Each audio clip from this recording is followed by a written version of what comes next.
మోడీ తర్వాత బాబే పవర్ఫుల్. అవును, ఇదే నిజమని అంటున్నారు. దేశంలో చూస్తే అటు ఎన్డీఏ ఇటు ఇండియా కూటమిగా రాజకీయాలు విడిపోయాయి. రెండు భారీ క్యాంపులే కనిపిస్తున్నాయి. ఎన్డీఏ కూటమి చూస్తే బీజేపీ అతిపెద్ద పార్టీగా ఉంది.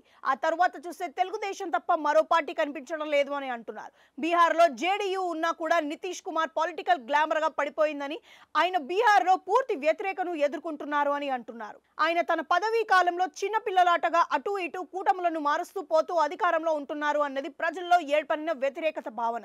అది లోక్సభ ఎన్నికల్లో కనిపిస్తుంది అని అంటున్నారు. నితీష్ జేడీయూకి తక్కువ సీట్లు మాత్రమే వస్తాయని అంటున్నారు.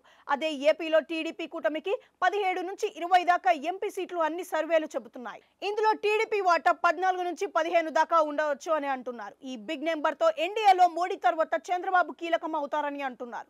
దాంతో బాబు జాతీయ రాజకీయాల్లో చక్రం తిప్పడానికి సరిపడా అనే అవకాశాలు ఉన్నాయని అంటున్నారు.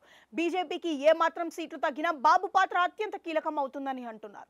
ఆయన ఇండియా కూటమిలో నుంచి మిత్రులను ఈ వైపున తీసుకుని వచ్చిన ఆశ్చర్యపోవనవసరం లేదని అంటున్నారు. ఇక మోడీ, అమిత్ షా ఇద్దరు బాబుని బాగా విశ్వాసిస్తున్నారు. ఏపీలో బాబు తిరిగి అధికారంలోకి రావడానికి వారు పూర్తి స్థాయిలో సహకరిస్తున్నారు.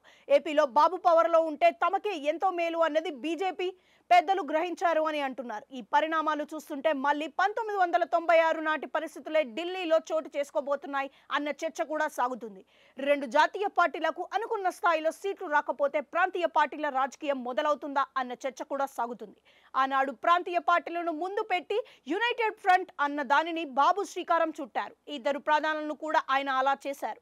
ఇప్పుడు కూడా బీజేపీకే 250 సీట్లు సొంతంగా వస్తే ఓకే, కానీ అలా రాకపోతే బాబు ఏం చేస్తారు, ఆయన రాజకీయాలు ఏ విధంగా సాగుతాయన్నది కూడా అతిపెద్ద చర్చగా సాగుతుంది. బాబు జాతీయ రాజకీయాల్లో 2024 ఎన్నికల తర్వాత కీలకమైన పాత్ర పోషించే తరుణం ఆసన్నమైందని కూడా అంటున్నారు. చూడాలి మరి ఏం జరుగుతుందో.